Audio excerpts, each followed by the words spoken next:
கர்த்தராகிய இயேசு கிறிஸ்துவின் நாமத்தில் உங்களை வாழ்த்துகிறேன். இன்று ஆண்டவர் நமக்கு தரும் அற்புத வார்த்தை சங்கீதம் 91:7. உன் பக்கத்தில் 1000 பேரும் உன் வலதுபுறத்தில் 10,000 பேரும் விழுந்தாலும் அது உன்னை அணுகாது. Psalm 91:7. 1,000 may fall at your side and 10,000 at your right hand, but it shall not come near you.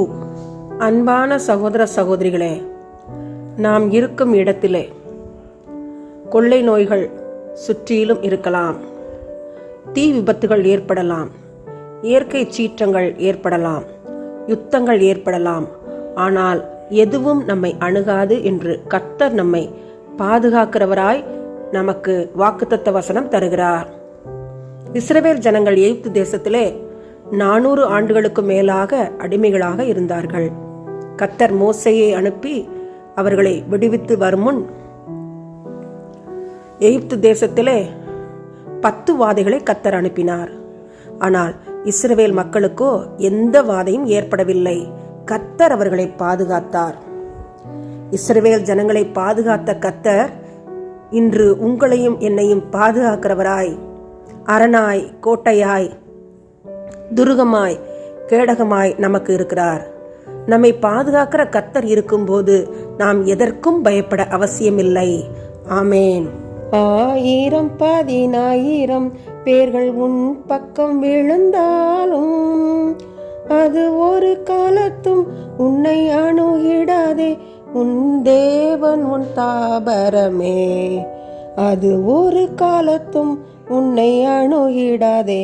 உன் தேவன் உன் தாபரமே, அவர் சட்டையின் கீழ் அடைக்கலம் புகவே தம் சிறகுகளால் மூடுவார்.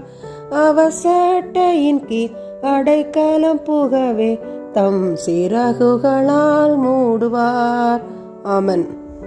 அன்பின் பரலோக பிதாவே, இந்த அருமையான ஜெப நேரத்திற்காக ஸ்தோத்திரம். எங்களை உடைய கரத்திலே தாழ்த்தி ஒப்பு கொடுக்கிறோம். படித்து முடித்துவிட்டு வேலை இல்லாமல் சுற்றி திரிகிற வாலிப மக்களுக்காக ஜெபிக்கிறோம்.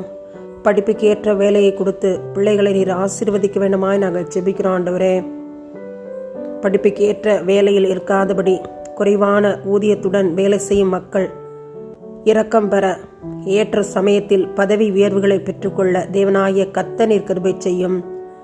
கொடுக்கப்பட்ட வேலையிலே உண்மையாய் உத்தமமாய் அவர்கள் காணப்பட கிருபை செய்யும். கொஞ்சத்திலே உண்மையாய் இருந்தால் அநேகத்தின் மேல் உன்னை அதிகாரியாக வைப்பேன் என்ற வசனத்தை நினைவு கூறுகிறோம். ஆண்டவரே, உம்முடைய கிருபை காருண்யம் வேலையில்லாத மக்கள் மேல் விழுவதாக. இயேசுவின் மூலமாய் ஜெபிக்கிறோம் நல்ல பிதாவே. ஆமேன்.